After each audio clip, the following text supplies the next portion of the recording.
गुरु साक्षात् परब्रह्म तस्मै श्री गुरुवे नमः। अखंड मंडलाकारं व्याप्ति येन चराचरं तत्पदं दर्शितं देवं तानमामि गुरुदेव। बोल गुरु भगवान की जय। ओम गजाननं भूतगणादिसेवितं कपित्तजम्बूफलचारुभक्षणं उमासुतं शोकविनाशकारिकं नमामि विघ्नेश्वरपादपङ्कजं। बोल गणपति गजानन भगवान की जय। ओम सर्वमंगलमंगल्ये शिवे सर्वार्थ साधिके शरण्ये त्र्यंबके गौरी नारायणी नमस्तुते। शरणागत दीनार्थ परित्राण परायणे सर्वशास्त्र हरे देवी नारायणी नमस्तुते। बोलिए जगदम्बा रानी की जय, अम्बा मैया की जय। बोलो सच्चे दरबार की जय। कर्पूर गौरम करुणावतारम संसारिचारम भुजगेन्द्रहारम सदा वसंतम हृदयारविंदे भवं भवानी सैत्वं नमामि।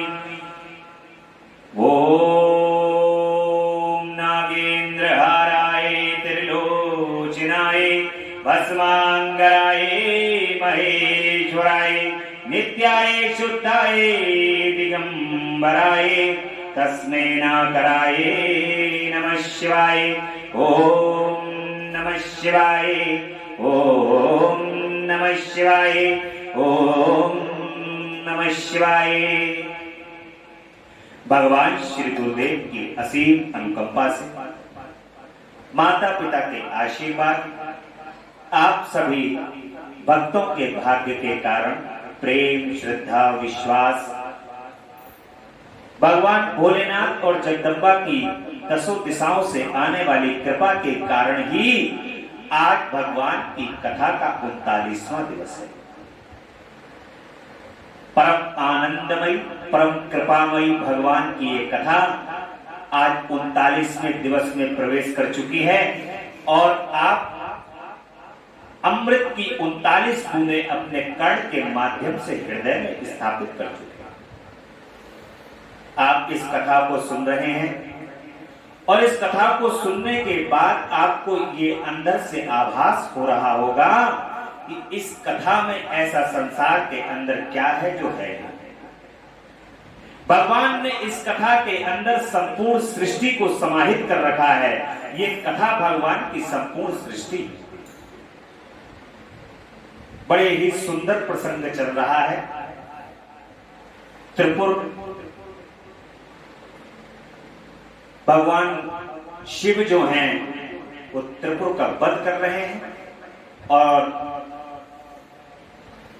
तारकासुर के जो तीनों पुत्र हैं उन तीनों पुत्रों को भगवान ने एक सीमित सीमांत के अंदर लेकर के तीनों के लिए एक साथ तीनों की पुरी को भस्म तीनों के साथ में कर देते हैं।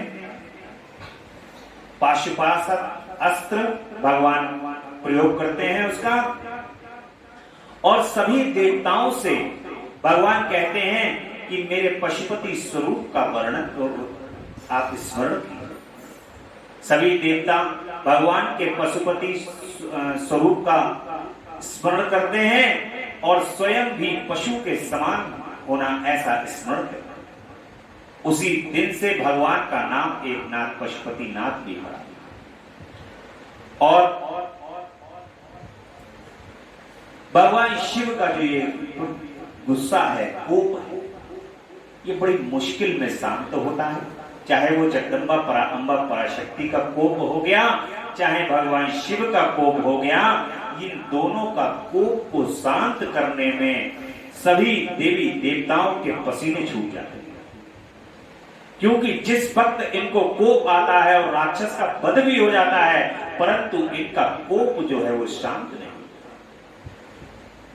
देवों ने भगवान शिव की स्तुति करते हैं और उनका शांत कोप को शांत करने के लिए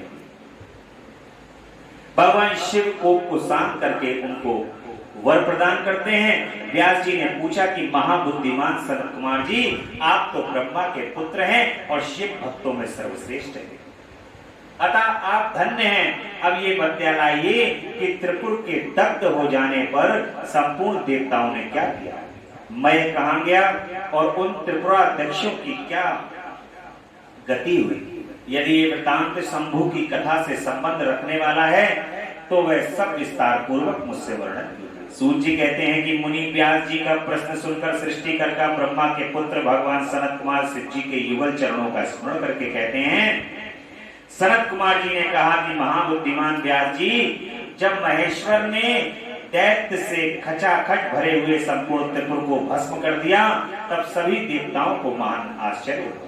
उस समय शंकर जी के महान भयंकर रौद्र रूप को, जो करोड़ों सूर्यों के समान प्रकाशमान और प्रलयकाली अग्नि की भांति तेजस्वी था तथा दिन के तेज से दसों दिशाएं प्रज्वलित सी दिख रही थी, देखकर साथ ही हिमाचल पुत्री पार्वती देवी की ओर दृष्टिपात करके संपूर्ण देवता भयभीत हो गए। तब मुख्य देवता विनम्र होकर सामने खड़े हो गए। उस अवसर पर बड़े बड़े ऋषि भी और देवताओं की वाहिनी को भयभीत देखकर खड़े ही रहे, कुछ बोल न सके। वे चारों ओर से शंभु को प्रणाम करने लगे।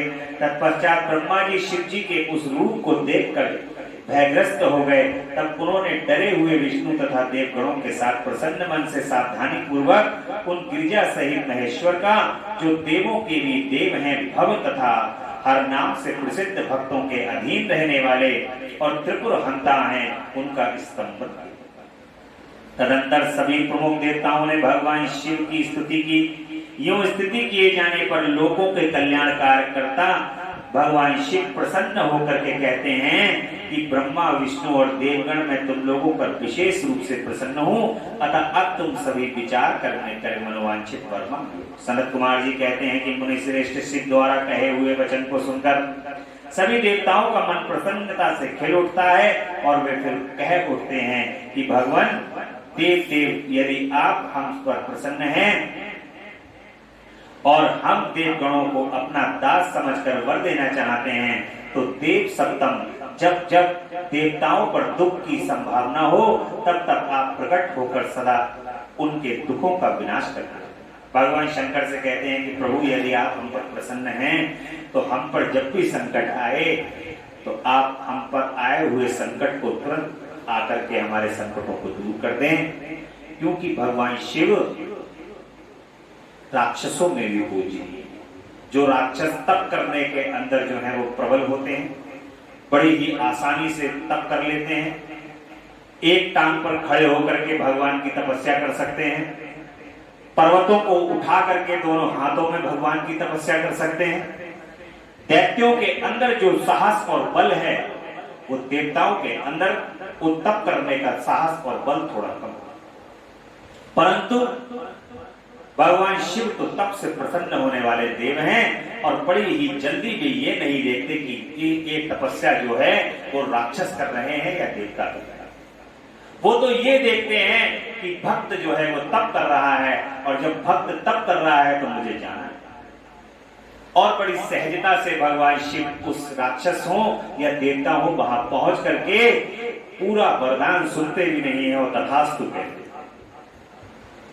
भगवान किसी से मांगे हुए वरदान पर भगवान शिव कभी विचार नहीं करते, और विचार करने से पहले, क्योंकि उनको कुछ देना तो असंभव है ही नहीं, भगवान शिव को कुछ असंभव है ही नहीं, तो वे उनके हृदय में बस एक ही बात रहती है कि इस बेचारे ने बड़ा तप किया है, तथास्तु बेटा। और ऐसा तथास्तु करके कई बार भगवान शिव अपने वरदान के जाल में ही फंस चुके। और सनत कुमार जी कहते हैं कि महर्षि, जब ब्रह्मा विष्णु और देवताओं ने भगवान रुद्र से ऐसी प्रार्थना की तब वे शांत तथा प्रसन्न होकर एक साथ ही सबसे कहते हैं कि अच्छा, सदा ऐसा ही होगा। ऐसा कहकर भगवान शिव ने, जो सदा देवों का दुख हरण करने वाले हैं, प्रसन्नता पूर्वक देवों को कुछ अभीष्ट था वह सारा का सारा उन्हें प्रदान कर दिया। इसी समय वह दानव, जो शिव की कृपा के बल से जलने से बच गया था, शंभु को प्रसन्न देखकर हर्षित मन से वहां आया। उसने विनीत भाव से हाथ जोड़कर प्रेम पूर्वक हर तथा अन्य देवों को भी प्रणाम किया। फिर वह शिव जी के चरणों में लौट गया। तत्पश्चात दानव श्रेष्ठ मैं ने उठकर शिव जी की ओर देखा। उस समय प्रेम के कारण उसका गला भर आया और वह भक्तिपूर्ण चित्त से उनकी स्तुति कर रही। द्विश्रेष्ठ मैं द्वारा किए गए स्तंभन को सुनकर परमेश्वर से प्रसन्न हो गए। देखिए भगवान राक्षस है और वो बच गया है, वो भगवान शिव की स्तुति कर रहा है और उसकी स्तुति सुनकर के भगवान अब प्रसन्न हो गए। भगवान शिव कहते हैं कि दानव श्रेष्ठ मैं तुम पर प्रसन्न हूं, अतः तुम वर मांगो।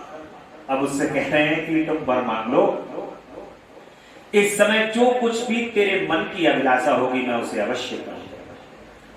सनत कुमार जी कहते हैं कि मुनि शंभु के इस मंगलमय वचन को सुनकर दानव श्रेष्ठ मैं ने अंजलि बांधकर विनम्र हो उन प्रभु के चरणों में नमस्कार करता। अब मैं क्या कह रहा है भगवान शिव से वो सुनिए कि देवादिदेव महादेव यदि आप मुझ पर प्रसन्न हैं और मुझे वर पाने का अधिकारी समझते हैं तो अपनी शाश्वती शक्ति प्रदान कीजिए। भगवान शिव से कह रहे हैं कि अपनी जो शाश्वती शक्ति है वो मुझे प्रदान कर दीजिए। हे परमेश्वर मैं सदा अपने भक्तों से मित्रता रखूं, तीनों पर सदा मेरा दया भाव बना रहे और अनन्य दृष्ट प्राणियों की मैं उपेक्षा करता रहूं और महेश्वर कभी भी मुझसे असुर भाव का उदय न हो। नाथ निरंतर आपके शुभ भजन में तल्लीन रहकर निर्भय बना रहे। ऐसा भगवान से वरदान मांग रहा है। राक्षस योनि में होने के बावजूद भी सनत कुमार जी कहते हैं कि भगवान शिव तो सबके स्वामी तथा भक्त वत्सल हैं। मैंने जब इस प्रकार उन परमेश्वर की प्रार्थना की तब वे प्रसन्न होकर मैं से कहते हैं कि दानव सप्तम तू मेरा भक्त है, तुझ में कोई भी विकार नहीं है, अतः तू धन्य है। अब मैं तेरा जो कुछ भी अभीष्ट वर है वह सारा का सारा तुझे प्रदान कर। भगवान शिव उसको सब वर प्रदान कर देते हैं। अब तू मेरी आज्ञा से अपने परिवार सहित बितल लोक को चला। बितल लोक कहां है? नीचे। 7 लोक नीचे हैं और 7 लोक ऊपर। पाताल, रसातल, अतल, बितल, सुतल ये सब नीचे हैं। ऐसे ही ब्रह्मांड के अंदर 7 लोक ऊपर विराजित हैं जहां देवताओं का निवास है और नीचे जो 7 लोक हैं वहां पर नीचे वाले लोक के अंदर राक्षसों का निवास है। बीच में पृथ्वी है, इस पृथ्वी पर मानवों का निवास है। इसीलिए ये मानव कभी तो देवता बन जाते हैं और कभी राक्षस बन जाते हैं। इनमें दोनों ही गुण हैं क्योंकि नीचे का प्रभाव भी इनपे कभी कभी आ जाता है और ऊपर का प्रभाव भी आ जाता है। इसलिए ये देवता जो है वो मानव बनना चाहते हैं कि मानव बनकर के यहाँ पर यदि परिश्रम के द्वारा तपस्या की जाए तो भगवान अति प्रसन्न पृथ्वी पर हो जाए।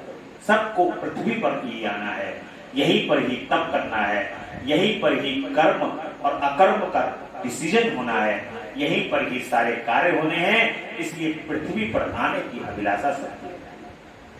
मुनि महीने महात्मा शंकर की आज्ञा से सिर झुकाकर स्वीकार किया और उन्हें तथा अनन्य देवों की भी प्रणाम करके वे बितल लोक को चला। तदंतर महादेव की देवताओं के उस महान कार्य को पूर्ण करके देवी पार्वती अपने पुत्र और संपूर्ण गणों सहित अंतर ध्यान हो गए। जब परिवार समेत भगवान शंकर अंतर ध्यान हो गए तब वे धनुष, बाण, रथ आदि सारा उपकरण भी अदृश्य हो गया। तत्पश्चात ब्रह्मा, विष्णु तथा अनन्य देव, मुनि, गंधर्व, किन्नर, नाग, सर्प, अप्सरा और मनुष्यों को महान हर्ष हुआ। वे सभी शंकर के उत्तम यश का बखान करते हुए आनंद पूर्वक अपने अपने स्थान को चले गए। वहां पहुंचकर उन्हें परम सुख की प्राप्ति हुई। महर्षि इस प्रकार मैंने शशि मौली शंकर जी का विशाल चरित्र और त्रिपुर विनाश को जो सूचित करने वाला तथा परमोत्कृष्ट लीला से युक्त सारा का सारा वृतांत तुम्हें सुना दिया। अब यहाँ पर तंब की तपस्या और विष्णु द्वारा पुत्र प्राप्ति का वरदान प्रदान किया जाता है। शंखचूर्ण का जन्म होता है जब और उसे वर प्राप्ति ब्रह्मा जी की आज्ञा से पुष्कर में तुलसी के पास आना और उनके साथ वार्ता, ब्रह्मा जी का पुनः वहां प्रकट होकर दोनों को आशीर्वाद देना और शंखचूर्ण का गंधर्व विवाह की विधि से तुलसी के साथ पारिग्रहण करना। अब यहाँ पर शंखचूर्ण की कथा आपको सुनने के लिए प्राप्त हो रही है। बड़ा ही सुंदर प्रसंग है, भक्ति और भाव से परिपूर्ण है। और तदंतर जलंधर की उत्पत्ति लेकर उसके वध तक का प्रसंग सुनाकर सनत कुमार जी कहते हैं कि मुनि अब शंभु दूसरा चरित्र प्रेम पूर्वक आप श्रवण। उनके सुनने मात्र से शिव भक्ति सुदृढ़ हो जाती है। व्यास जी कहते हैं कि शंखचूर्ण नामक एक महावीर दानव था जो देवी के लिए कष्ट स्वरूप था। उसे शिव जी ने रण के मुहाने पर त्रिशूल से मार डाला था। शिव जी का वह दिव्य चरित्र परम पावन तथा पाप नाशक, तुम पर अधिक स्नेह होने के कारण मैं उसका वर्णन करता हूँ। तुम प्रेम पूर्वक उसे श्रवण करो। ब्रह्मा के पुत्र जो महर्षि मरीचि थे, उनके पुत्र कश्यप, ये मननशील धर्मिष्ठ सृष्टिकर्ता विद्या संपन्न तथा प्रजापति थे। दक्ष ने प्रसन्न होकर अपनी 13 कन्याओं का विवाह इनके साथ कर दिया था। उनकी संतानों का इतना अधिक विस्तार हुआ कि उनका वर्णन करना कठिन। उन कश्यप पत्नियों में से एक का नाम दनु था। वह श्रेष्ठ सुंदरी तथा महारूपवती थी। उस साध्वी का सौभाग्य बढ़ा हुआ था। मुनि उस दनु के बहुत से महाबली पुत्र उत्पन्न हुए। विस्तार भय से उनके नाम नहीं गिनाए जाए। उनमें एक का नाम विप्रचित्ति था जो महान बल पराक्रम से संपन्न था। उसका पुत्र दंभ हुआ जो जितेंद्रिय, धार्मिक तथा विष्णु भक्त था। जब उसके कोई पुत्र नहीं हुआ तब उस वीर को चिंता व्याप्त हो गई। उसने शुक्राचार्य को गुरु बनाकर उनसे श्री कृष्ण मंत्र प्राप्त किया और पुष्कर में जाकर घोर तप प्रारंभ किया। वहीं सुदृढ़ आसन लगाकर कृष्ण मंत्र का जप करते हुए उसके 1 लाख वर्ष बीत गए। तब उस तपस्वी के मस्तक से एक जाजल्यमान तेज निकलकर उसके सर्वत्र व्याप्त हो गया। वह तेज इतना दुस्सह था कि उससे संपूर्ण देवता, मुनि तथा मनु संतप्त हो उठे। तब वे इंद्र को अगुआ बनाकर ब्रह्मा के शरणापन्न हुए। वहां उन्होंने संपूर्ण संपत्तियों के दाता विधाता को प्रणाम करके उनकी स्तुति की और फिर विशेष रूप से व्याकुल होकर अपना सारा वृतांत उनसे कह सुनाया। उनकी बात सुनकर ब्रह्मा भी उन्हें साथ लेकर वह सारा वृतांत विष्णु को सुनाने के लिए वैकुंठ को चले गए। वहां पहुंचकर सब लोगों ने त्रिलोकी के अधीश्वर तथा रक्षक परमात्मा विष्णु को विनीत भाव से प्रणाम किया और फिर हाथ जोड़कर उनकी स्तुति की। देवता कहते हैं कि देव हमें पता नहीं कि यहाँ कौन सा कारण उत्पन्न हो गया है। हम किसके तेज से संतप्त हो उठे हैं, ये आप ही बताइए। दीन बंधु अपने दुखी सेवकों के रक्षक हो और अतः आप शरणादाता हो। रमानाथ हम शरणागतों की रक्षा कीजिए प्रभु। सनत कुमार जी कहते हैं कि मुनि ब्रह्मा आदि देवताओं के वचनों को सुनकर शरणागत वत्सल भगवान विष्णु मुस्कुराए और प्रेम पूर्वक कहते हैं, भगवान विष्णु कहते हैं कि अमरो शांत रहो, घबराओ मत, भयभीत न हो, कोई उलट पलट नहीं होगा क्योंकि अभी प्रलय का समय नहीं है। ये तेज तो दंभ नामक दानव का है जो मेरा भक्त है और पुत्र की कामना से तप कर रहा है। मैं उसे वरदान देकर शांत कर दूंगा। सनत कुमार जी कहते हैं कि मुनि भगवान विष्णु के यूं कहने पर ब्रह्मा आदि देवताओं की व्याकुलता जाती रही। वे सभी धैर्य धारण करके अपने अपने धाम गए। इधर भगवान अच्युत भी वर प्रदान करने के लिए पुष्कर को चले गए। जहां वह दंभ नामक दानव तप कर रहा था, वहां पहुंचकर श्री हरि ने अपने मंत्र का जप करने वाले भक्त दंभ को सांत्वना देते हुए मधुर वाणी से कहा कि वर मांग। तब विष्णु का उपयुक्त वचन सुन करके और उन्हें आगे उपस्थित देखकर दंभ बड़ी भक्ति के साथ उनके चरणों में लोटपोट हो गया और बारंबार स्तुति करते हुए कहता है कि देवादिदेव कमल नयन आपको नमस्कार है। हे रमानाथ मुझ पर कृपा कीजिए। त्रिलोकेश मुझे एक ऐसा वीर पुत्र दीजिए जो आपका भक्त तथा महान बल पराक्रम से संपन्न हो। वह त्रिलोकी को जीत ले परंतु देवता उसे पराजित ना कर सके।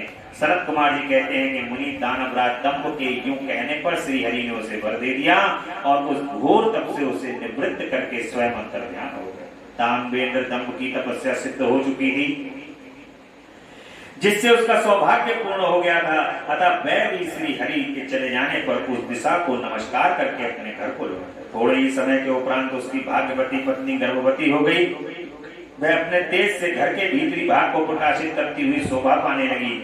मुनि श्री कृष्ण के पार्षदों का अग्रणी जो सुदामा नामक गोप था, जिसे राधा राजी जी ने साथ दे दिया था, वही उसके गर्भ में प्रविष्ट हुआ। तदंतर समय आने पर साध्वी दंपत्नी ने एक तेजस्वी बालक को जन्म दिया।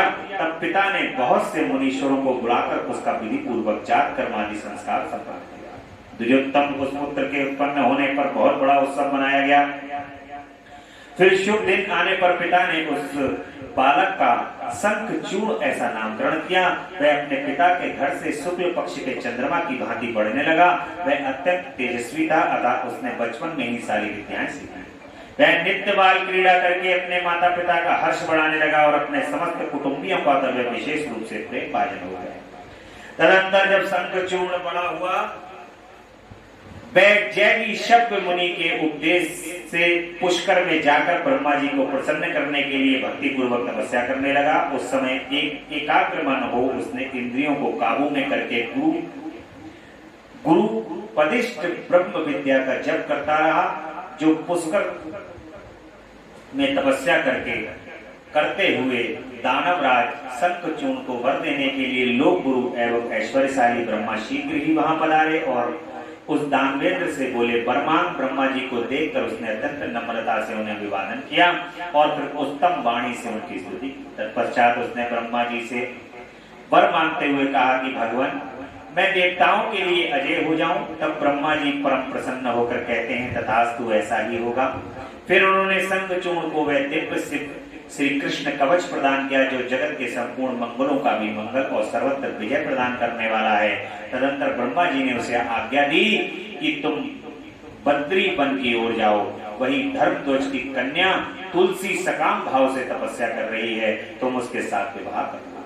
यो कहकर ब्रह्मा जी उसी क्षण उसके सामने ही तुरंत अंतर ध्यान हो गए तथा तपा सिद्ध शंखचूड़ ने, जिसके सारे मनोरथ तपोबल से पूर्ण हो चुके थे और मुख पर प्रसन्नता खेल रही थी, पुष्कर में ही जगत के मंगलों के भी मंगल स्वरूप कवच को गले में बांध लिया और ब्रह्मांड के ब्रह्मा जी की आज्ञा अनुसार वह तत्काल ही बद्री आश्रम में चल पड़े।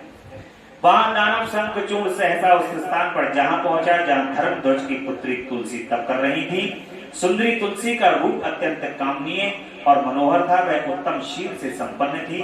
उस सती को देखकर शंखचूड़ उसके समीप ही ठहर गया और मधुर वाणी से उससे बोला। शंखचूड़ कहते हैं कि सुंदरी, तुम कौन हो, किसकी पुत्री हो, तुम वहां चुपचाप बैठकर क्या कर रही हो, ये सारा वृतांत मुझे बताओ। सनत कुमार जी कहते हैं कि मुनि शंखचूड़ ये सकाम वचन सुनकर तुलसी ने उससे कहा, मैं धर्मध्वज की तपस्वी कन्या हूँ और यहाँ तपोवन में तप कर रही हूँ। आप कौन, सुखपूर्वक अपने अभीष्ट स्थान को चले जाइए, क्योंकि नारी जाति ब्रह्मा आदि को मोह में डाल देने वाली होती है।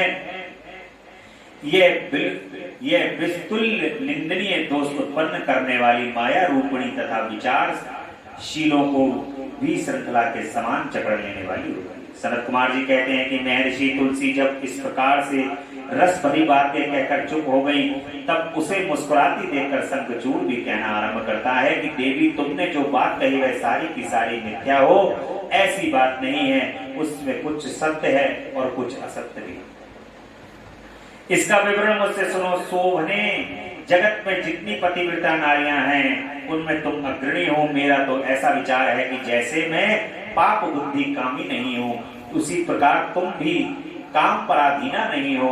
फिर भी इस समय में ब्रह्मा जी की आज्ञा से तुम्हारे समीप आया और गंधर्व विवाह की विधि से तुम्हें ग्रहण करूंगा। क्या तुम मुझे नहीं जानती हो अथवा तुमने कभी मेरा नाम नहीं सुना है? अरे देवताओं में भगदड़ डालने वाला शंखचूड़ मैं ही हूँ। मैं तनु का वंशज तथा दंभ नामक दानव का पुत्र हूँ। पूर्व काल में मैं श्री हरि का पार्षद था। मेरा नाम सुदामा गोप था। इस समय मैं राधिका जी के शाप से दानवराज शंखचूड़ होकर उत्पन्न हुआ हूँ। ये सारी बात मुझे ज्ञात है, क्योंकि श्री कृष्ण के प्रभाव से मुझे अपने पूर्व जन्म का स्मरण बनाया। सनत कुमार जी कहते हैं कि मुनि तुलसी के समक्ष यूं कहकर शंखचूड़ चुप हो गया। जब दानवराज ने आदर पूर्वक तुलसी से ऐसा सत्य वचन कहा था, तब वह परम प्रसन्न हुई और मुस्कुराकर कहने लगी। तुलसी कहती है कि भद्र पुरुष, आज आपने अपने सात्विक विचार से मुझे पराजित कर दिया है। जो पुरुष स्त्री द्वारा परास्त ना हो सके वह संसार में धन्यवाद का पात्र है, क्योंकि जिसे स्त्री जीत लेती है वह पुरुष सदाचारी होते हुए भी सदा अपावन बना रहता है। देवता, पितर और समस्त मानव उसकी निंदा करते हैं। जन नासोच तथा मरना सोच में ब्राह्मण 10 दिनों में, क्षत्रिय 12 दिनों में और वैश्य 15 दिनों में शुद्ध हो जाता है तथा शूद्र की शुद्धि 1 मास में हो जाती है। ऐसा देव का अनुशासन है। परंतु स्त्री से पराजित हुए पुरुष की शुद्धि चितादा के अतिरिक्त अन्य किसी प्रकार से संभव ही नहीं।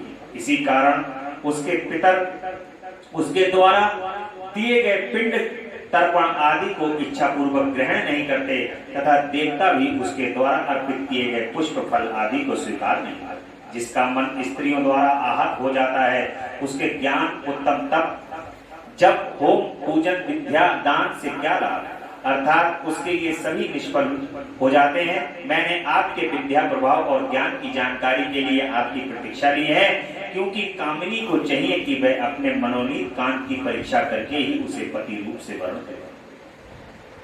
सनत कुमार जी कहते हैं कि व्यास जी जिस समय तुलसी यूं वार्तालाप कर रही थी उसी समय सृष्टिकर्ता ब्रह्मा आ पहुंचे और इस प्रकार कहने लगे। ब्रह्मा जी ने कहा कि शंखचूड़ तुम इसके साथ क्या व्यर्थ में वाद विवाद कर रहे हो। तुम गंधर्व विवाह की विधि में इसका पारिग्रहण करो, क्योंकि निश्चय ही तुम पुरुष रत्न हो और यह सती साध्वी नारियों में रत्न स्वरूप है। ऐसी दशा में निपुणा का निपुण के साथ समागम गुणकारी ही होगा। फिर तुलसी की और लक्ष्य करके कहते हैं कि सती साध्वी तुलसी तुम ऐसे गुणवान कांत की क्या परीक्षा ले रही हो। ये तो देवताओं असुरों तथा दानवों का मान मर्दन करने वाला है। सुंदरी तू इसके साथ संपूर्ण लोकों में सर्वदा उत्तम उत्तम स्थानों पर चिरकाल तक यथेष्ट विहार करता। शरीरांत होने पर यह पुनः गोलोक में श्री कृष्ण को ही प्राप्त होगा और इसकी मृत्यु हो जाने पर तू भी वैकुंठ में चतुर्भुज भगवान को प्राप्त करेगी। सनत कुमार जी कहते हैं कि मुनि इस प्रकार आशीर्वाद देकर ब्रह्मा अपने धाम को चले गए। तब दानव शंखचूड़ ने गंधर्व विवाह की विधि से तुलसी का पारिग्रहण किया। यूं तुलसी के साथ विवाह करके वह अपने पिता के स्थान को चला गया और मनोरम भवन में उस रमणी के साथ विहार करने लगा।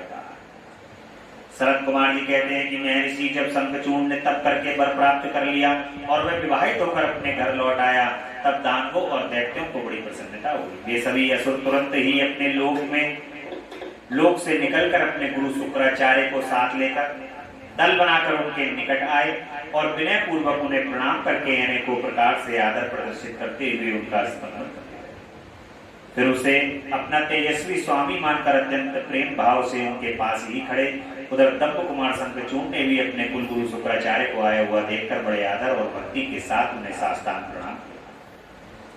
तदंतर गुरु शुक्राचार्य ने समस्त असुरों के साथ सलाह करके उनकी सम्मति से शंखचूड़ को दानवों तथा असुरों का अधिपति बना दिया। दंभ पुत्र शंखचूड़ प्रतापी तथा वीर तो था ही, उस समय असुर राज्याभिषेक होने के कारण वह असुर राज विशेष रूप से शोभा पाने लगा।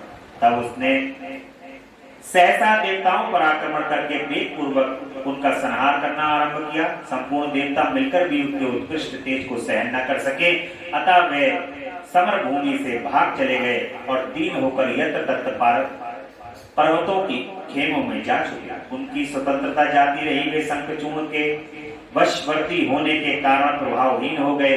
इधर सूरवीर प्रतापी दंभ कुमार दानवराज शंखचूड़ ने भी संपूर्ण लोगों को जीतकर देवताओं का सारा अधिकार छीना।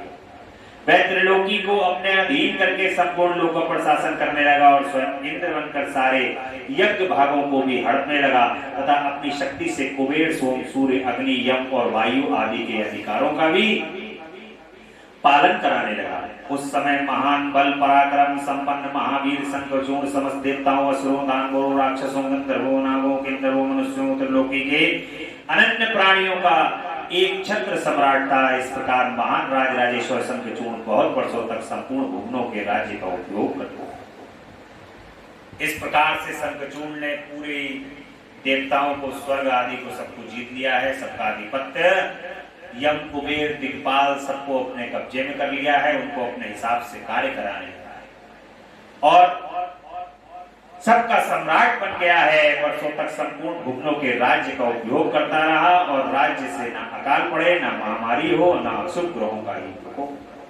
ऐसा कर दिया उसने कि ना तो कोई भी अशुभ काम होता था, ना महामारी आती थी, ना अकाल पड़ता था।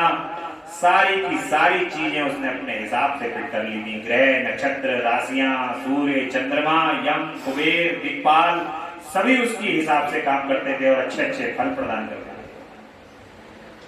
यूं सारी प्रजा सदा सुखी रहती थी। पृथ्वी बिना जोते ही अनेक प्रकार के धान्य उत्पन्न करती थी। पृथ्वी को जोतने की आवश्यकता नहीं पड़ती थी और धान्य अनेक प्रकार के नाना प्रकार के धान्य उत्पन्न हो जाते थे। नाना प्रकार की औषधियां उत्तम उत्तम फलों और रसों से युक्त थी। उत्तम उत्तम मणियों की खदानें थी। समुद्र अपने तटों पर निरंतर ढेर के ढेर रत्न बिखेरते रहते थे। समुद्र अपने अंदर से जो है नाना प्रकार के रत्न अंदर से निकाले और किनारे पर ढेर लगा दिए। कैसा आदेश प्रदान करा था।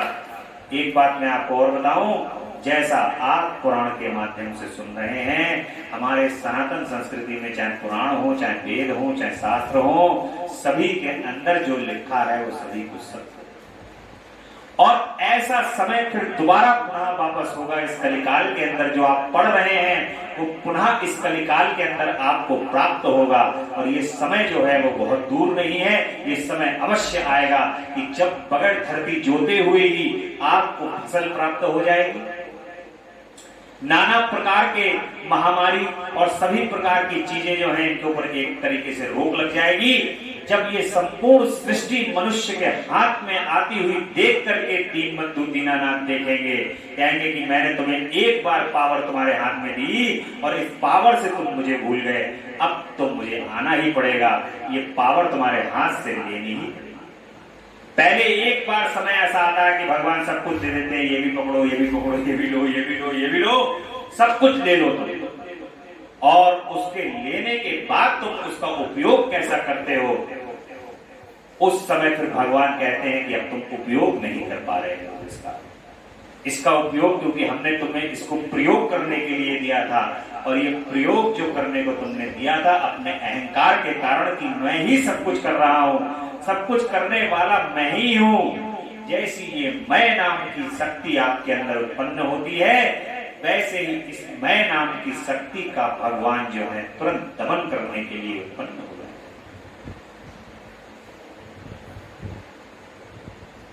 उत्तम उत्तम मणियों की खदानें थी। समुद्र अपने तटों पर निरंतर ढेर रत्न बिखेरते रहे। वृक्षों में सदा फल पुष्प लगे रहते थे। सरिताओं में सुस्वादु नीर बहता रहता था। देवताओं के अतिरिक्त सभी जीव सुखी थे। केवल देवता लोग जो थे उनको इस सब चीजों का रस करने को नहीं मिला। असुर राज ने जो है शंखचूड़ ने भाई साहब ऐसी स्थिति पैदा कर दी थी कि देवताओं के लिए कुछ भी नहीं है, सब राक्षसों के लिए है सुलभ। और सबका जो ग्रहण करेंगे वो सब कुछ राक्षस करेंगे। देवताओं के अतिरिक्त सभी सुखी थे, उनमें किसी प्रकार का विकार नहीं उत्पन्न होता था। चारों वर्णों और आश्रमों के सभी लोग अपने अपने धर्म में स्थित रहे। देखिए ब्राह्मण वैश्य क्षत्रिय शूद्र ये जितने भी हैं ये सभी अपने अपने उसके अंदर परम सुखी थे। उस समय इनको नहीं छुआ छेड़ा उसने। उन्होंने कहा कि भाई जैसी वर्ण व्यवस्था चल रही है वैसी चलने दो। देवताओं को कहा कि भैया तुम्हें कुछ नहीं, इनके उस पर सब रोक लगा दी। और इस प्रकार जब वह त्रिलोकी का शासन कर रहा था उस समय कोई भी दुखी नहीं, किसी को भाई साहब उसने दुखी नहीं रहने दिया। केवल देवता भ्रातृ ध्रुव बस दुखी उठा रहे थे। मुनि महाबली शंखचूड़ गोलोक निवासी श्री कृष्ण का परम मित्र था। साधु स्वभाव वाला वह सदा श्री कृष्ण की भक्ति में निरत रहता था। और पूर्वाश पास में उसे दानव की योनि में जन्म लेना पड़ा था, परंतु दानव होने पर भी उसकी बुद्धि दानव की सी नहीं, क्योंकि दानव सी बुद्धि नहीं थी। दानव तो जो होते हैं वो उल्टा सीधा कर देते हैं ना। उन्होंने कहा अरे समुद्र रत्न लेके आ रहा है अंदर से, चलो समुद्र में कूद जाते हैं। धाम से कूद गए, सारा जल बाहर कर दिया। ये असुरों का स्वभाव है। उन्होंने कहा अरे सब सुखी हैं, फसल हो रही, चलो सब फसल में आग लगा दो। राक्षसी बुद्धि है ना ये। लेकिन राक्षस कुल में पैदा होने के बाद उसकी बुद्धि जो थी वो सात्विक थी, क्योंकि उसने वर मांगा था कि मेरी बुद्धि जो है वो सात्विक रहे, आपके चरणों में रहे। ऐसा वरदान मांग रहा था। इसलिए उसके राज्य में सभी वर्ण सुरक्षित है, सभी प्रजा जो है वो बड़ी सुखी है। ऋतुएं अपना सही फल प्रदान कर रही है। फसल अपने बिल्कुल हो नहीं रही है, अपने आराम से पैदा कर दे रहा है। प्रिय व्यास जी तदंतर जो पराजित होकर राज्य से हाथ धो बैठे थे, वे सभी सुरगण तथा ऋषि परस्पर मंत्रणा करके ब्रह्मा जी की सभा को चले। वहां पहुंचकर उन्होंने ब्रह्मा जी का दर्शन किया और उनके चरणों में अभिवादन करके विशेष रूप से उनकी स्तुति की और आकुलता पूर्वक अपना सारा वृतांत उन्हें कह सुनाया। तब ब्रह्मा जी उन सभी देवताओं तथा मुनियों को ढांढस बधाकर साथ में सत्पुरुषों को सुख प्रदान करने वाले वैकुंठ लोक को चल पड़े। वहां पहुंचकर देवगणों सहित ब्रह्मा ने रमापति का दर्शन किया। उनके मस्तक पर क्रीट सुशोभित था, कानों में कुंडल झलमला रहे थे और कंठ वनमाला से विभूषित थी। वे चतुर्भुज देव अपनी चारों भुजाओं से शंख चक्र गदा और पद्म धारण किए थे। बोली लक्ष्मी नारायण भगवान की जय। ऐसे सर्वव्यापी विष्णु की झांकी करके ब्रह्मा आदि देवता तथा मुनीश्वरों ने उनको प्रणाम किया और फिर भक्ति पूर्वक हाथ जोड़कर वे उनकी स्तुति करने लगे। देवता कहते हैं कि सामर्थ्यशाली वैकुंठ विधिपते, आप देवों के भी देव और लोकों के स्वामी हैं, आप त्रिलोकी के गुरु हैं। श्री हरि, हम सब आपके शरणापन्न हुए हैं, आप हमारी रक्षा कीजिए। अपनी महिमा के सभी च्युत न होने वाले ऐश्वर्यशाली त्रिलोकेश, आप ही लोगों के पालक हैं। गोविंद लक्ष्मी आप में ही निवास करती हैं और आप अपने भक्तों के प्राण स्वरूप हैं, आपको हमारा नमस्कार है। इस प्रकार स्तुति करके सभी देवता श्री हरि के आगे रो पड़े और उनकी बात सुनकर भगवान विष्णु ने ब्रह्मा जी से कहा कि ब्रह्मा जी, ये वैकुंठ योगियों के लिए भी दुर्लभ है, तुम यहाँ किस लिए आए हो, तुम पर कौन सा कष्ट आ पड़ा है, वह यथार्थ रूप से मेरे सामने वर्णन करो। सनत कुमार जी कहते हैं, श्री हरि का वचन सुनकर ब्रह्मा जी ने ब्रह्म भाव से सिर झुकाकर उन्हें बारंबार प्रणाम किया और अंजलि बांधकर परमात्मा विष्णु के समक्ष स्थित हो देवताओं के कष्ट से भरी हुई शंखचूड़ की सारी करतूत कह सुनाई। तब समस्त प्राणियों के भावों के ज्ञाता भगवान श्री हरि उन बात को सुनकर हंस पड़े और ब्रह्मा जी से कहा कि रहस्य उद्घाटन करते हुए भगवान श्री हरि कहते हैं कि कमल योनि, मैं शंखचूड़ का सारा वृतांत जानता हूं। पूर्व जन्म में वह महातेजस्वी गोप था, वो मेरा भक्त था और उसके वृतांत से संबंध रखने वाले इस पुरातन इतिहास का वर्णन करता हूं, सुनो, इसमें किसी प्रकार का संदेह नहीं करना। भगवान शंकर जब सब कल्याण करेंगे, गोलोक में मेरे ही रूप श्री कृष्ण रहते हैं। उनकी स्त्री श्री राधा नाम से विख्यात हैं। वह जगत जननी तथा प्रकृति की परमोत्कृष्ट पांचवी मूर्ति हैं। वही वहां सुंदर रूप से विहार करने वाली हैं। उनके अंग से अद्भुत बहुत से गोप और गोपियां भी वहां निवास करते हैं। वे नित्य राधा कृष्ण का अनुवर्तन करते हुए उत्तम उत्तम क्रीड़ा में तत्पर रहते हैं। वहीं गोप इस समय शंभु की इस लीला से मोहित होकर शाप बस अपने को दुख देने वाली दानवी योनि को प्राप्त हुआ। श्री कृष्ण ने पहले से ही रुद्र के त्रिशूल से उसकी मृत्यु निर्धारित कर दी है। इस प्रकार वह दानव देह का परित्याग करके पुनः कृष्ण पार्षद हो जाएगा। देवेश, ऐसा जानकर तुम्हें भय नहीं करना चाहिए। चलो हम दोनों शंकर की शरण में चलें, वे शीघ्र ही कल्याण का विधान करेंगे। अब हम दोनों तुम्हें तथा समस्त देवों को निर्भय हो जाना चाहिए। सनत कुमार जी कहते हैं कि मुनि यूं कहकर ब्रह्मा सहित विष्णु जी शिवलोक को चले। मार्ग में मन ही मन भक्त वत्सल सर्वेश्वर शंभु का स्मरण कर रहे थे।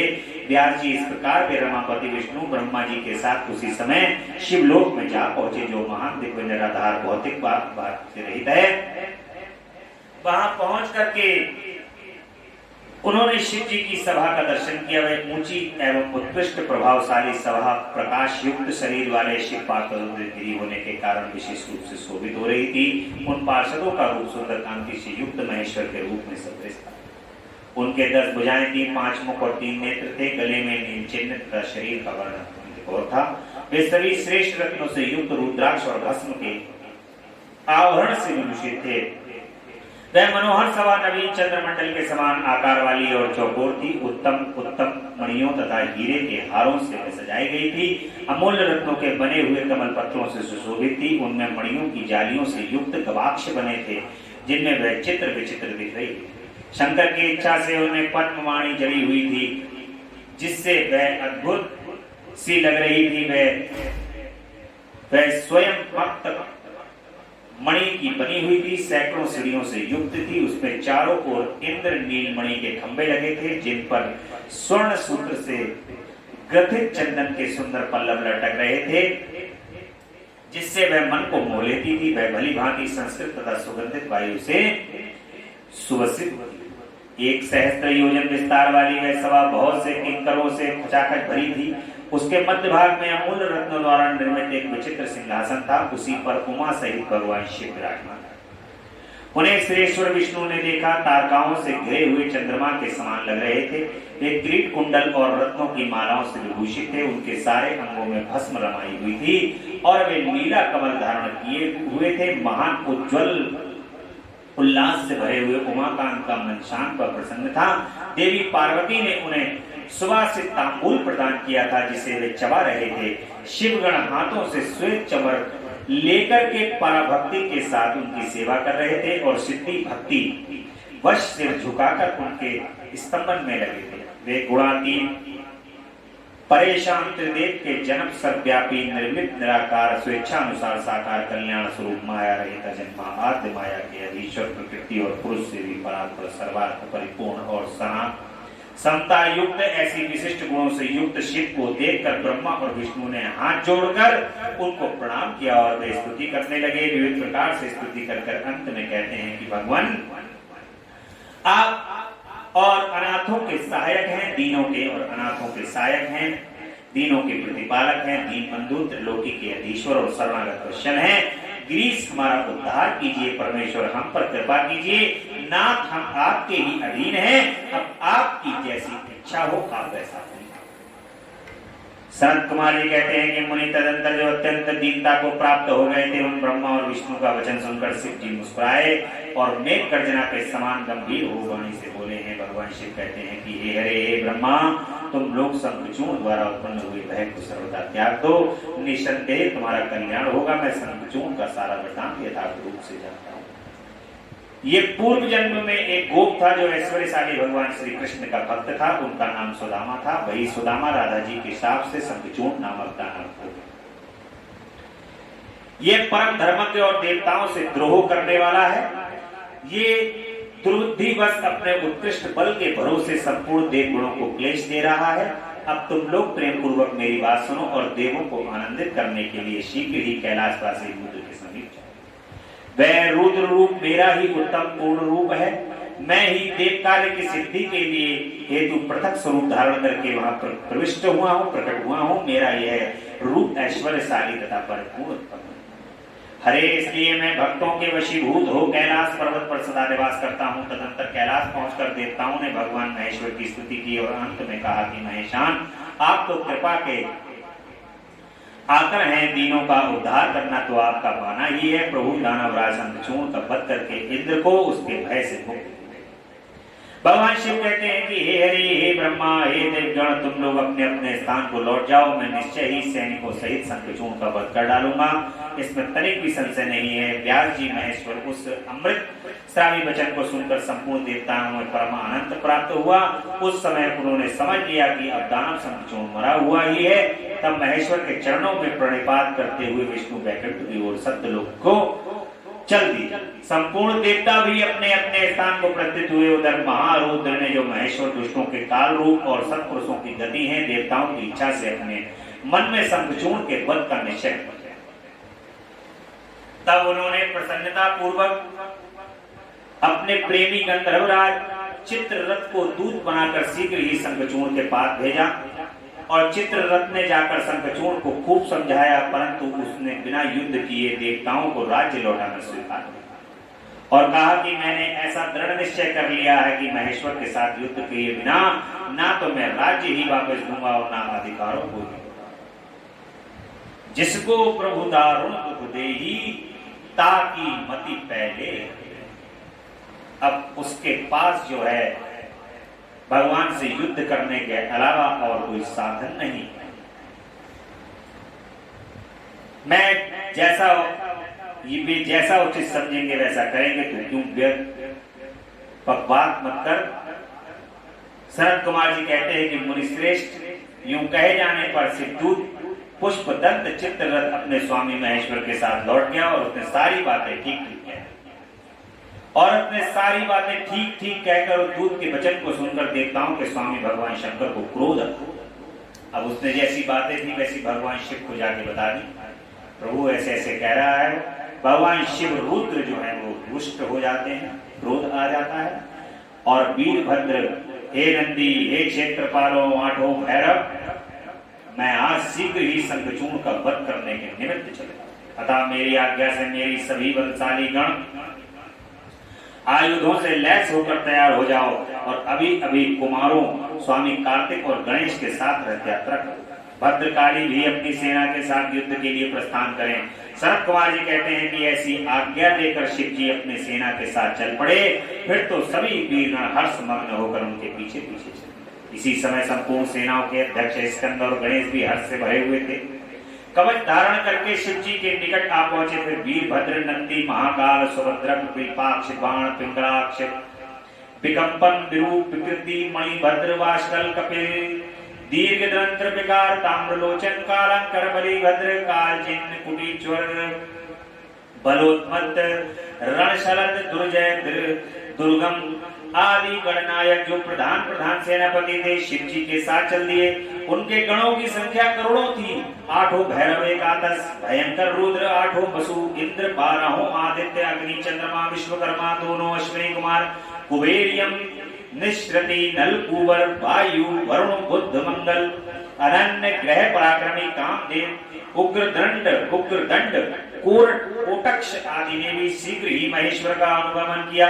स्वयं महेश्वरी देवी भद्रकाली भी 100 भुजा धारण करके उन शिव जी के साथ चली। वे उत्तम रत्नों से बने हुए विमान पर आरूढ़ थी। उनके शरीर पर लाल चंदन का अनुलेप लगा था और लाल वस्त्र शोभा पा रहा था। वे हर्षमग्न होकर हंसती हुई, नाचती हुई, उत्तम स्वर से गान करती हुई अपने भक्तों को अभय तथा शत्रुओं को भय प्रदान कर रही थी। उनके 1 योजन लंबी भीषणाकार जिह्वा लपलपा रही थी। वे अपने हाथों में शंख, चक्र, गदा, पद्म, ढाल, तलवार, धनुष, बाण, 1 योजन विस्तार वाला गहरा गोलाकार खप्पर लिए हुए गगन चुंबी त्रिशूल, 1 योजन लंबी शक्ति, मुद्गर, मूषल, मुद्र, वज्र, खड़ग, तीखा, फलक, वैष्णवास्त्र, वारुणास्त्र, वायवास्त्र, नागपास्त्र, नारायणास्त्र, गंधर्वास्त्र, ब्रह्मास्त्र, गरुणास्त्र, पार्जनास्त्र, पाशुपाशास्त्र, ब्रजवशास्त्र, पर्वशास्त्र, महान पराक्रमी सूर्यास्त्र, काल महानल महेश्वरास्त्र, यम दंडास्त्र, सम्मोहनास्त्र तथा समर्थ दिव्य अस्त्र और अनन्य सैकड़ों दिव्यास्त्र धारण किए हुए थी। करोड़ों योगिनियों तथा डाकनियों ने उनके साथ थी। फिर भूत, प्रेत, पिशाच, कुष्मांड, ब्राह्म राक्षस, बेताल राक्षस, यक्ष और किन्नर आदि से घिरे हुए स्कंद ने पिता के पास आकर उन चंद्रशेखर को प्रणाम किया और उनकी आज्ञा से पार्श्वभाग में स्थित होकर सहायक का स्थान ग्रहण किया। तदंतर रुद्रधारी शंभु अपनी सारी सेना को एकत्रित करके शंखचूड़ के साथ लोहा लेने के लिए निर्भय पूर्वक आगे बढ़े और देवताओं का उद्धार करने के लिए चंद्रभागा नदी के तट पर मनोहर वट वृक्ष के नीचे खड़े हो गए। व्यास जी कहते हैं जब शिव दूत चला गया तब प्रतापी शंखचूड़ ने महल के भीतर जाकर तुलसी से सारी वार्ता कह सुनाई। अब यहाँ पर आकर के तुलसी जी को सारी वार्ता जो है सुना दी जाती है कि इस प्रकार का भयंकर युद्ध अब हो गया। शंखचूड़ कहते हैं कि देवी शंभु के दूत मुख में युद्ध के लिए उद्धत हुए हैं और मैं उनसे जूझने के लिए मैं निश्चय ही जाऊंगा। शंखचूड़ कहता है भगवान शिव रण निमंत्रण मिला है और उनसे जूझने के लिए मैं निश्चय जाऊंगा, तो इसके लिए मुझे आज्ञा। यूं कहकर उस ज्ञानी ने अपनी प्रिया को नाना प्रकार से समझाया। फिर ब्रह्म मुहूर्त में उठकर प्रातः कृत्य समाप्त किया और पहले नित्य कर्म पूरा करके बहुत सावधान किया। तत्पश्चात अपने पुत्र को संपूर्ण दानवों के राज्य पर अभिषिक्त करके उसे अपनी भार्या, राज्य और सारी संपत्ति समर्पित कर दी। पुनः जब उसकी प्रिया तुलसी रोती हुई उसकी रण यात्रा का निषेध करने लगी तब राजा शंखचूड़ ने नाना प्रकार की कथाएं कहकर उसे ढांढस बताया। तदंतर उस समादूत दानवराज ने कवच को धारण करके युद्ध करने के लिए उद्धत हो अपने वीर सेनापति को बुलाकर उसे आदेश देते हुए कहा कि सेनापति मेरे सभी वीर जो संपूर्ण कार्यों में कुशल और समर में शोभा पाने वाले हैं, आज उस कवच को धारण करके युद्ध के लिए प्रस्थान करें। शूरवीर दानवों और दैत्यों की 86 टुकड़ियां तथा बलशाली कंकड़ों की निर्भीक सेनाएं अस्त्र शस्त्र सुसज्जित होकर नगर से बाहर निकली। करोड़ों प्रकार से पराक्रम प्रकट करने वाले जो असुरों के 50 कुल हैं, वे देवों के पक्षपाती शंभु से युद्ध करने के लिए प्रस्थित हो। मेरी आज्ञा से धौमों से 100 कुल की कवच से विभूषित हो, शंभु के साथ लोहा लेने के लिए शीघ्र ही काल क्यों मौर्यों दोहरदों तथा कालकों को मेरी ये आज्ञा सुनाई दे कि वे रुद्र के साथ संग्राम करने के लिए सामग्री से सुसज्जित होकर चले। सनत कुमार जी कहते हैं कि मुनि सेनापति को यह आदेश देकर असुरों का राजा महाबली दानवेंद्र शंखचूड़ सहस्त्रों प्रकार की बहुत बड़ी सेनाओं से घिरा हुआ था, नगर से बाहर निकला। उसका सेनापति भी युद्ध शास्त्र में निपुण महारथी, महान शूरवीर और रणभूमि में रथियों में अग्रणी था। इस प्रकार युद्ध स्थल में वीरों को भयभीत कर देने वाला वह दानवराज 3 लाख अक्षौणी सेनाओं पर एक शासन करता हुआ शिविर से बाहर निकला और उत्तमोत्तम रत्नों द्वारा निर्मित विमान पर आरूढ़ हो गुरुजनों को आगे करके युद्ध के लिए चल पड़ा। आगे बढ़ने पर वह पुष्पभद्रा नदी के तट पर सिद्धाश्रम में जा पहुंचा। वहां एक मनोहर वट वृक्ष विराजमान था। वह सिद्धि क्षेत्र सिद्धों को उत्तम सिद्धि प्रदान करने वाला था।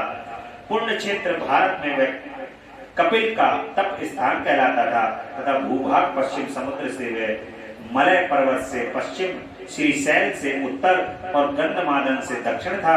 उसकी चौड़ाई 5 योजन और लंबाई 500 योजन।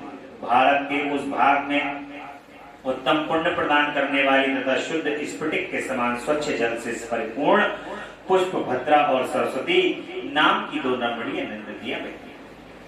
सदा सौभाग्य से संयुक्त रहने वाली लावण्य सागर की प्रिया भार्या पुष्पभद्रा सरस्वती के साथ हिमालय से निकलती हैं और गोमंतक पर्वत को बाएं करके पश्चिम समुद्र में जा मिली हैं। वहां पहुंचकर शंखचूड़ ने शिवजी की सेना को मुनि उसने पहले शिवजी के पास एक दानवेश्वर को दूत के रूप में भेजा। उसने शिवजी को युद्ध न करने के लिए कहा और शिवजी ने उसे देवताओं का राज्य लौटा देने की कहा। किसी भी युद्ध की परंपरा होती है, युद्ध को शुरू करने से पहले दूत भेजा जाता है शांति स्थापित करने के लिए कि भैया जिस कारण से युद्ध हो रहा है उस बात पर एक बार और विचार कर लो। इसीलिए तो जो है वो तुमने युद्ध के लिए यहाँ पर सेना को बुला लिया है। जैसे भारत और पाकिस्तान का युद्ध हो, भारत कहे कि साहब कश्मीर दे दो, एक बार और विचार कर लो।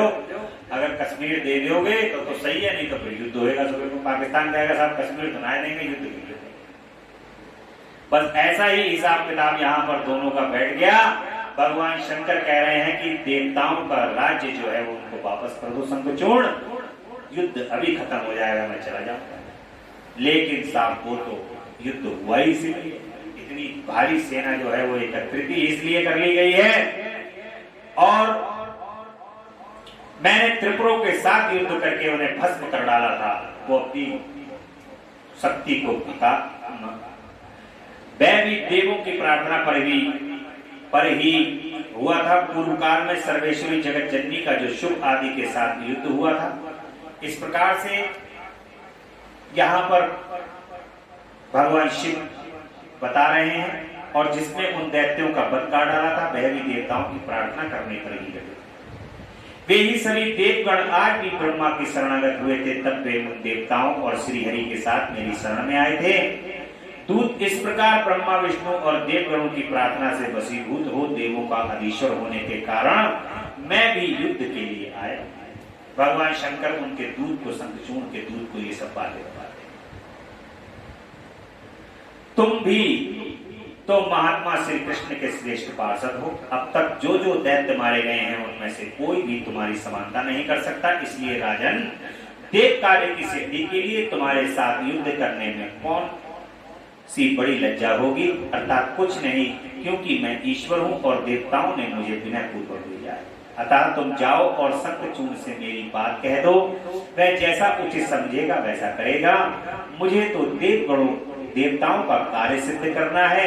यूं कहकर भगवान शिव जो है वो चुप हो जाते हैं और इससे जो है उनके दूत से कहकर के संदेश शंखचूड़ के पास भिजवा देते हैं। भगवान सनत कुमार जी कहते हैं कि जब उस दूत ने शंखचूड़ के पास जाकर विस्तार पूर्वक भगवान शिव की बात को बताया, तब तत्वता उसके यथार्थ निश्चय को भी प्रकट किया। तब उसे सुनकर प्रतापी दानव राजा शंखचूड़ भी परम प्रसन्नता पूर्वक युद्ध को भी अंगीकार करने लगा।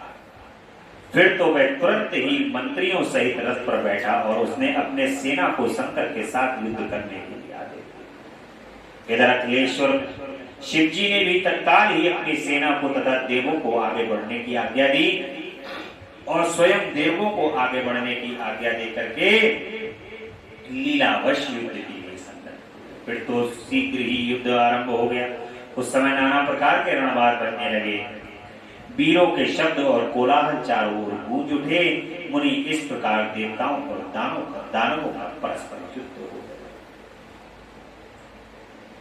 व्यास जी कहते हैं कि इसी समय देवी भद्रकाली समर भूमि में जाकर बड़ा भयंकर सिंहनाद किया। उनके शब्द को सुनकर सभी दानव मूर्छित हो गए। उस समय देवी ने बारंबार अट्टहास किया और मधुपान करके वे रण के मुहाने पर नृत्य करने लगे। उनके साथ ही उग्रदंड और कोटपटी भी मधुपान करने लगी। और तदंतर काली ने शंखचूड़ के ऊपर प्रलयकाली अग्नि की शिखा के समान उद्दीप्त आग्नेयास्त्र चलाया, परंतु दानवराज ने वैष्णवास्त्र से उसे शीघ्र ही शांत कर दिया। तब देवी भद्रकाली ने उस पर नारायणास्त्र का प्रयोग किया। अस्त्र दानव शत्रु को देखकर बढ़ने लगा। तब प्रलयाग्नि की ज्वाला के समान उद्दीप्त होते हुए नारायणास्त्र को देखकर शंखचूड़ दंड की भांति भूमि पर लेट गया और बारंबार प्रणाम करने लगा। तब उस दानव को नम्र हुआ देखकर वह शस्त्र निवृत्त हो गया। तत्पश्चात देवी ने उस पर मंत्र पूर्वक ब्रह्मास्त्र छोड़ा। उस अस्त्र को प्रज्वलित होता हुआ देखकर दानवराज ने भूमि पर खड़े होकर उसे प्रणाम किया, क्योंकि इसकी मृत्यु तो भगवान शिव के हाथों ही होनी है, इसलिए जो है इस पर कुछ भी असर नहीं करता। सारे अस्त्र शस्त्र आज फेल हो जाएंगे। और फिर क्षण भर में ही उसकी चेतना लौट आई और वो खड़ा हुआ, परंतु उस प्रतापी ने मात्र बुद्धि होने के कारण देवी के साथ बहु युद्ध नहीं। देखिए सद्बुद्धि का आदमी है। माता को जब उसने सामने देखा, देवी को देखा, तो बहुत ज्यादा माता जी के साथ युद्ध नहीं करा, बारंबार उनको प्रणाम करता रहा, माता को प्रणाम करा। और जैसे माता प्रहार करती थी वो धरती पर गिर जाता था, प्रणाम करके दोबारा खड़ा हो जाता था और तनिक भी भ्रांत नहीं हुआ था, बल्कि उसका मन प्रसन्न था। तत्पश्चात वह भद्रकाली को प्रणाम करके बहुमूल्य रत्नों द्वारा निर्मित अपने परम मनोहर विमान पर जा बैठा। इधर कालिका दानवों का रक्तपान करने लगी। इस अवसर पर वहां तो आकाशवाणी हुई, ईश्वरी अभी रणभूमि में सिंहनाद करने वाले 1.5 लाख दानवेंद्र और बचे हैं। ये बड़े उद्दत हैं, तुम उन्हें अपना आहार बना लो। परंतु देवी संग्राम में दानवराज शंखचूड़ को मारने के लिए मन मत दौड़ाओ, क्योंकि ये तुम्हारे लिए अवध्य है, ऐसा निश्चय समझो। आकाशवाणी द्वारा कहे हुए वचन को सुनकर देवी भद्रकाली बहुत से दानवों का मांस भक्षण करके उनका रक्तपान किया और फिर वे शिव जी के निकट चली गई। वहां उन्होंने पूर्वों पर क्रम से सारा युद्ध वृत्तांत कह सुनाया। अब भद्रकाली ने जो है वहां कोलाहल मचा दिया है और भगवान शिव की चूंकि ये शक्ति है, भगवान शिव की जटा से प्रकट हुई है भद्रकाली, ये तुरंत देखिए यहां मैं फिर से पुनः कहूंगा, भद्रकाली और जगदम्बा पराअंबा पराशक्ति काली जी में आप दोनों अलग अलग हैं। माता काली जो है वो पर ब्रह्म स्वरूपा है, तुम ही एक बोध्या पर ब्रह्म रूपा।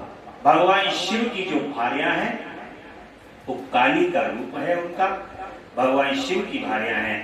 और भद्रकाली जो है वो उनकी शक्ति है, उनकी शक्ति जो समस्त ब्रह्मांड को नष्ट भ्रष्ट करने के लिए युद्ध के अंदर जो उद्धत हुई शक्ति है भगवान शिव की, क्रोध है उनका तीसरे नेत्र से और जटाओं से जो प्रकट हुई है वो भद्रकाली।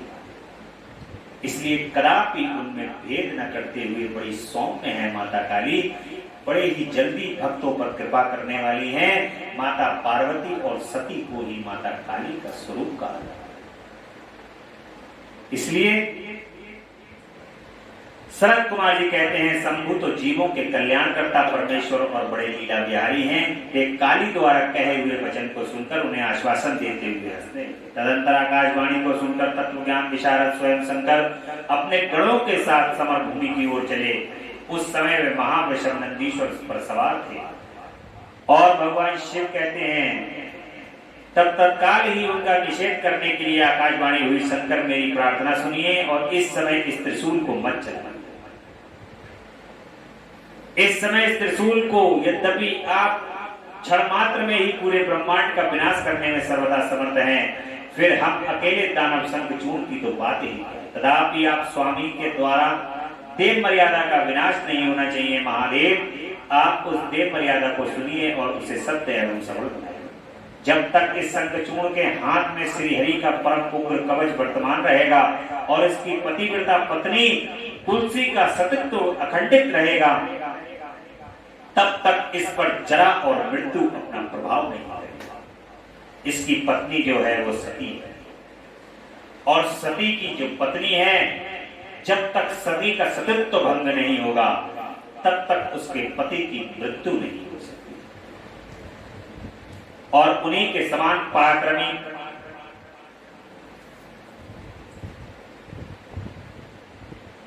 जरा और मृत्यु उस पर प्रभाव नहीं डाल सकती।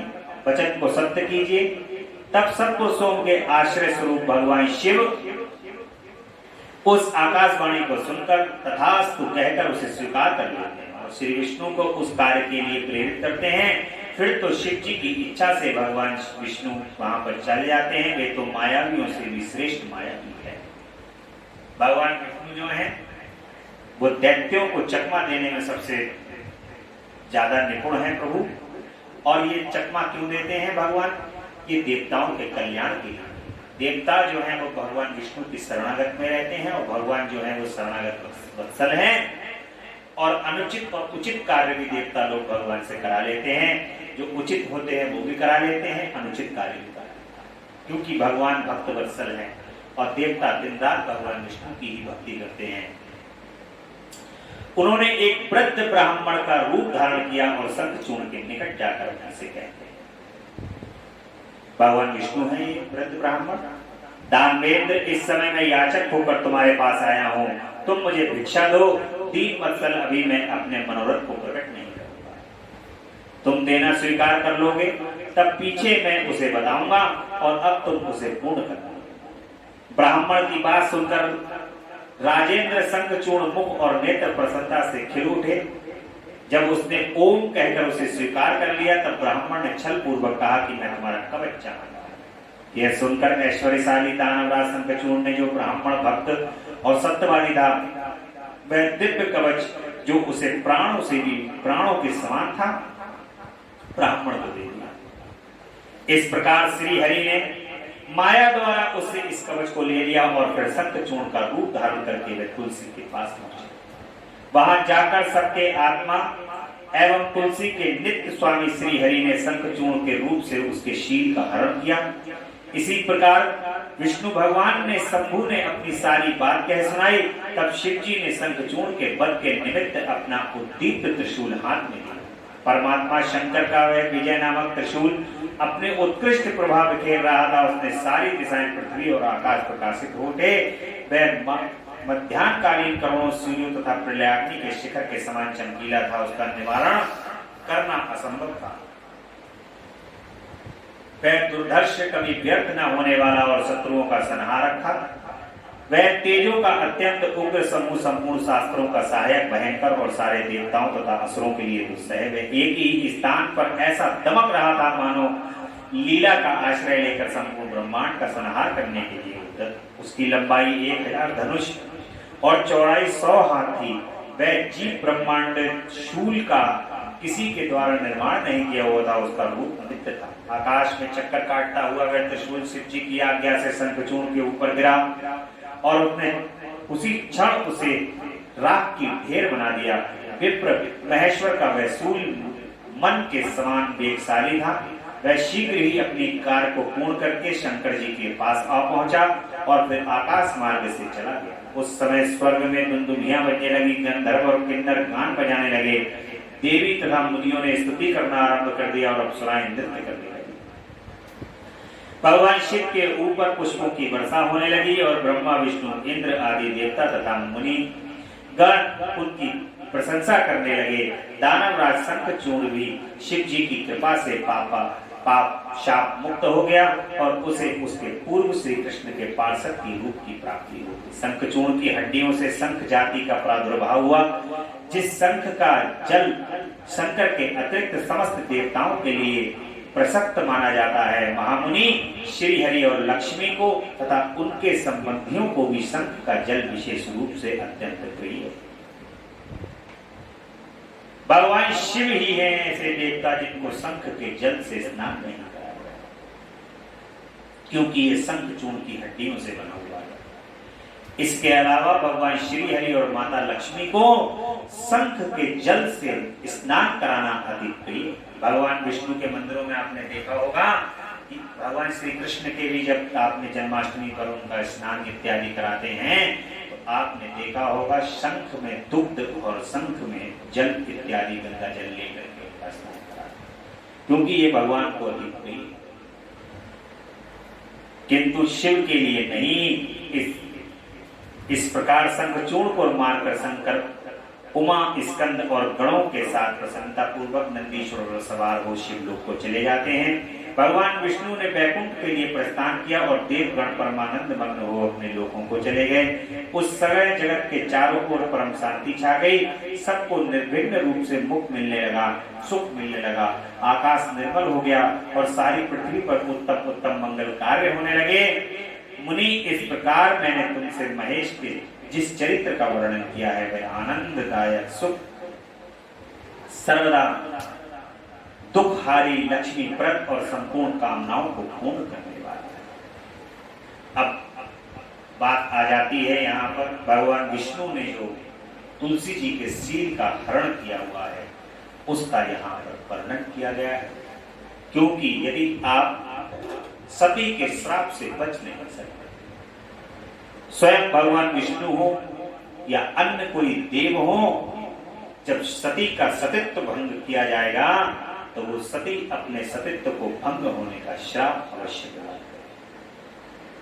फिर व्यास जी के पूछने पर सनत कुमार जी ने कहा कि महर्षि, रणभूमि में आकाशवाणी को सुनकर जब देवेश्वर शंभु ने श्री हरि को प्रेरित किया तब वे तुरंत ही अपनी माया से ब्रह्मांड का वेश धारण करके शंखचूड़ के पास जा पहुंचे और उन्होंने परमोत्कृष्ट कवच मांग लिया। फिर शंखचूड़ का रूप बनाकर वे तुलसी के घर की ओर चले। वहां पहुंचकर उन्होंने तुलसी के महल के द्वार के निकट नगारा बजाया और जय जयकार से सुंदरी तुलसी को अपने आगमन की सूचना दी। उसे सुनकर सती साध्वी तुलसी ने बड़े आदर के साथ झरोखों के रास्ते राजमार्ग की ओर देखा, झांका और अपने पति को आया हुआ जानकर वे परमानंद में निमग्न हो गई। उसने तत्काल ही ब्राह्मणों को धन दान करके उसने मंगलाचार कराया और फिर अपना श्रृंगार किया।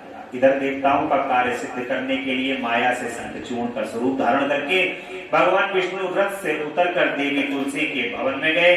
तुलसी ने पति रूप में आए हुए भगवान का पूजन किया, बहुत सी बातें की तथा उनके साथ रमण किया। तब उस साध्वी ने सुख, सामर्थ्य और आकर्षण में व्यक्ति क्रम देखकर सब पर विचार किया और संदेह उत्पन्न होने पर कहा कि तुम कौन हो। यूं डांटती हुई कहती है सती तुलसी कि दुष्ट, मुझे शीघ्र बतला कि माया द्वारा मेरा उपभोग करने वाला तू कौन है। तूने मेरा सतित्व नष्ट कर दिया है, अतः मैं अभी तुझे श्राप दूंगा। इस प्रकार से तुलसी जो है वो श्राप देने के लिए उद्यत हो जाती है। सनत कुमार जी कहते हैं कि ब्रह्मा, तुलसी का वचन सुनकर श्री हरि ने लीला पूर्वक अपनी परम मनोहर मूर्ति धारण कर ली। तब उस रूप को देखकर तुलसी ने लक्षणों से पहचान लिया कि ये साक्षात विष्णु, भगवान विष्णु ने जो है वो मूर्ति का रूप धारण कर लिया। परंतु उसका पातिव्रत्य नष्ट हो चुका था, इसलिए वह कुपित होकर विष्णु से कहते, हे विष्णु, तुम्हारा मन पत्थर के सदृश कठोर है। भगवान विष्णु से कहती है कि तुम्हारा मन जो है वो पत्थर के सदृश कठोर है, तुमने दया का लेश मात्र भी नहीं। मेरे पति धर्म के भंग हो जाने से निश्चय ही मेरे स्वामी मारे गए। चूंकि तुम पाषाण सदृश कठोर, दया रहित और दृष्ट हो, इसलिए तुम मेरे शाप से पाषाण स्वरूप ही हो। भगवान को श्राप दे देती हैं कि जैसे तुमने पाषाण हो, मन तुम्हारा कठोर हो गया है, पत्थर के समान हो गया है, जाओ पाषाण। यूं कहकर शंखचूड़ की सती साध्वी पत्नी तुलसी फूट फूट कर रोने लगी और शोकांत होकर बहुत तरह से विलाप करने लगी। इतने में वहां भक्त वत्सल भगवान शंकर प्रकट हो गए और उन्होंने समझाकर कहा कि देवी, अब तुम दुख को दूर करने वाली मेरी बात सुनो और श्री हरि भी स्वस्थ मन से उसे श्रवण करेगा, क्योंकि तुम दोनों के लिए जो सुखकारक होगा वही मैं कहूंगा। भद्रे, तुमने जिस मनोरथ को लेकर तप किया था वह उसी तपस्या का फल है, भला वह अन्यथा कैसे हो सकता है? इसलिए तुम्हें उनके अनुरूप ही फल प्राप्त हुआ है। अब तुम्हें इस शरीर को त्याग कर दिव्य देह धारण कर लो और लक्ष्मी के समान होकर नित्य श्री हरि के साथ वैकुंठ में विहार करना। तुम्हारा ये शरीर जिसे तुम छोड़ दोगी नदी के रूप में परिवर्तित हो जाएगा और वह नदी भारतवर्ष में पुण्य रूपा गंडकी के नाम से प्रसिद्ध होगी। जो तुलसी जी ने शरीर को अपने छोड़ दिया, तो तुलसी जी के शरीर को छोड़ने के बाद उस नदी का नाम हो गया गंडकी। महादेवी, कुछ काल के पश्चात तेरे बर के प्रभाव से देव पूजन सामग्री में तुलसी का प्रधान स्थान हो जाएगा। भगवान की जो पूजन है, आज उस पूजन के अंदर भगवान श्री हरि कहते हैं कि यदि मेरे भोग के अंदर तुलसी नहीं है तो वो भोग ही पूर्ण नहीं है। भले चाहे 56 भोग लगे हुए हो भगवान के आगे, और 56 भोग में यदि तुलसी नहीं है तो भगवान उस भोग को ग्रहण नहीं करते। इतना महत्व भगवान ने तुलसी को दिया है। भगवान भोग को ग्रहण नहीं करते जब तक तुलसी जी नहीं। मेरे पर के प्रभाव से सुंदरी तुम स्वर्गलोक में, मृत्युलोक में तथा पाताल में सदा श्री हरि के निकट ही निवास करोगी और पुष्पों में श्रेष्ठ तुलसी का वृक्ष हो जाओगी। तुम वैकुंठ में दिव्य रूप धारणी वृक्षाधिष्ठात्री देवी बनकर सदा एकांत में श्री हरि के साथ क्रीड़ा करती रहोगी। उधर भारतवर्ष में जो नदियों की अधिष्ठात्री देवी हैं वे परम पुण्य प्रदान करने वाली होंगी और श्री हरि के अंशभूत लवण सागर की पत्नी बनेगी तथा श्री हरि भी तुम्हारे शापवश पत्थर का रूप धारण करके भारत में गंडकी के जल में निवास करेंगे। वहां तीखी दाणों वाले करोड़ों भयंकर कीड़े उस पत्थर को काटकर उसके मध्य में चक्र का आकार बनाया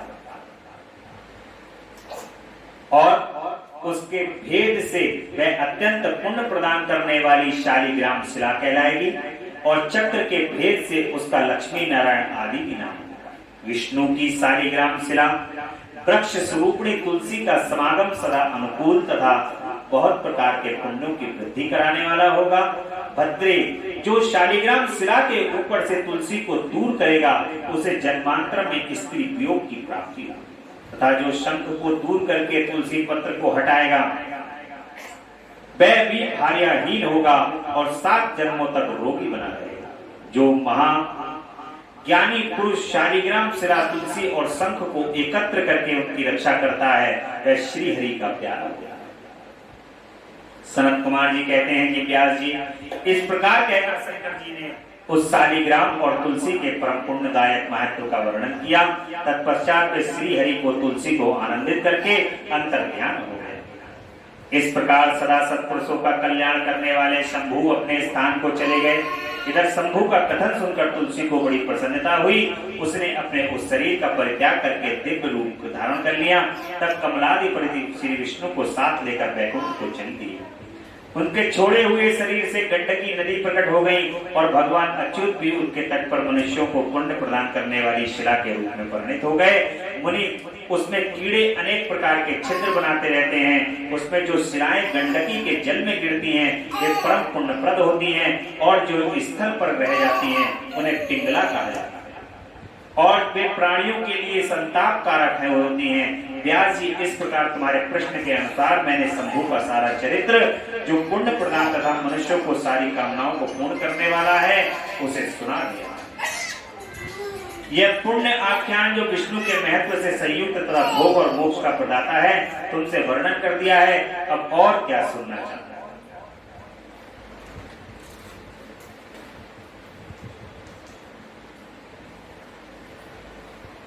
उमा द्वारा शंभु के नेत्र मोद लिए जाने पर अंधकार से, शंभु के पसीने से अंधकासुर की उत्पत्ति होती है।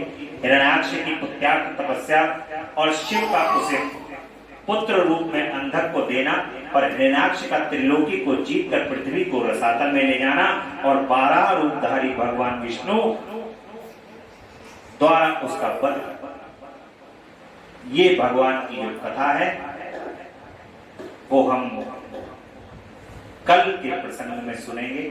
आज की कथा जो है वो भगवान की यही विश्राम लेती है। बोले भक्त वत्सल भगवान की जय। हर हर महादेव, हर हर हर महादेव। शिव शंभु कैलाशपति, पार्वती पते नमः, उमापति महादेव की जय। तेरा पल पल बीता जाए, मुख से जप ले नमः शिवाय, ओम नमः शिवाय, ओम नमः शिवाय, ओम नमः शिवाय, ओम नमः शिवाय। मुसाफिरी जब पूरी होगी, चलने की मजबूरी होगी। मुसाफिरी जब पूरी होगी, चलने की मजबूरी होगी। अवसर खाली न जाए, मुख से जप ले नमः शिवाय, ओम नमः शिवाय, ओम नमः शिवाय, ओम नमः शिवाय, ओम नमः शिवाय। नमः शिवाय, नमः शिवाय, नमः शिवाय, नमः शिवाय, नमः शिवाय, नमः शिवाय, नमः शिवाय, नमः शिवाय। तेरा पल पल बीता जाए, मुख से जप ले नमः शिवाय। तेरा पल पल बीता जाए, जप ले नमः शिवाय, ओम नमः शिवाय, ओम नमः शिवाय, ओम नमः शिवाय, ओम नमः शिवाय। नमः शिवाय, नमः शिवाय, नमः शिवाय, नमः शिवाय, नमः शिवाय, नमः शिवाय, नमः शिवाय, नमः शिवाय, नमः शिवाय, नमः शिवाय, नमः शिवाय, नमः शिवाय। बोले हर हर महादेव, हर हर हर